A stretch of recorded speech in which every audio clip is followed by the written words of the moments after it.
c'est avec une colère froide et le cœur serré que je prends la parole devant vous. Il n'y a pas de mots en français pour qualifier ce que vit la famille Benjabala. Si je perds mes parents, je suis orphelin. Mais, madame, vous qui avez perdu un fils, vous êtes quoi? Il n'y a pas de mots pour qualifier cette douleur. Quand vous perdez un frère, quand vous perdez un ami, c'est quoi le mot? Et là, on est devant un palais de justice, voilà, magnifique, hein, tribunal judiciaire, République française, palais de justice. Mais où est la justice quand on empêche une famille de faire son deuil, car on ne la rend pas?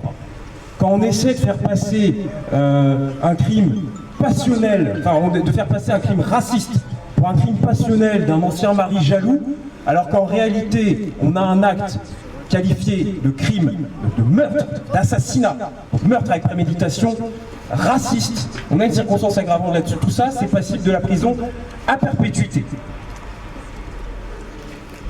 Et moi, on m'a appris, en fac de droit, à appliquer la règle de droit de manière très simple. Mais, dans ces palais de justice, on a une appréciation assez fantasmée de la réalité. Il y a des questions qu'on ne veut pas se poser. Et on va les forcer à se les poser, ces questions. On va les pousser, on va déposer des demandes d'actes. On ira s'il faut en cour d'appel, on ira s'il faut en cour de cassation, on ira s'il faut à la Cour européenne des droits de l'homme. Mais on ne lâchera pas la famille Benjabala. Et c'est grâce à vous qu'on a la force de le faire. Vous savez, l'oubli est leur meilleur allié. Si on ne parle pas de Djamel, si on ne parle pas du crime raciste qu'il a subi, si on n'en parle pas à tout le monde, si on n'en parle pas dans les médias, eux ils sont tranquilles. Comme ils ont été tranquilles à l'époque où ils ont classé sans suite les plaintes qu'avait fait Djamel Benjabala. Alors il faut en parler.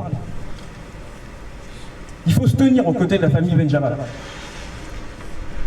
La justice, c'est censé être le droit, la vérité, la vertu, le devoir, le progrès, la raison dissipant tous les délires racistes. Alors, nous continuerons à nous tenir aux côtés de la famille Benjabala et nous continuerons de crier notre révolte au monde entier. Nous sommes tous Djamel, nous sommes tous victimes. Aujourd'hui, c'est pas juste lui qui était un bougnoul aux yeux de Jérôme Descofour. On est tous des bougnouls. Tous.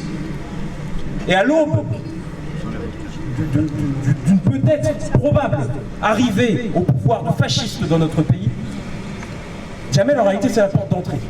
Et la façon dont ils le traitent dans ce palais de justice, c'est comme ça qu'ils traiteront nos frères, c'est comme ça qu'ils traiteront nos cousins, c'est comme ça qu'ils vous traiteront vous. Donc justice pour Djamel.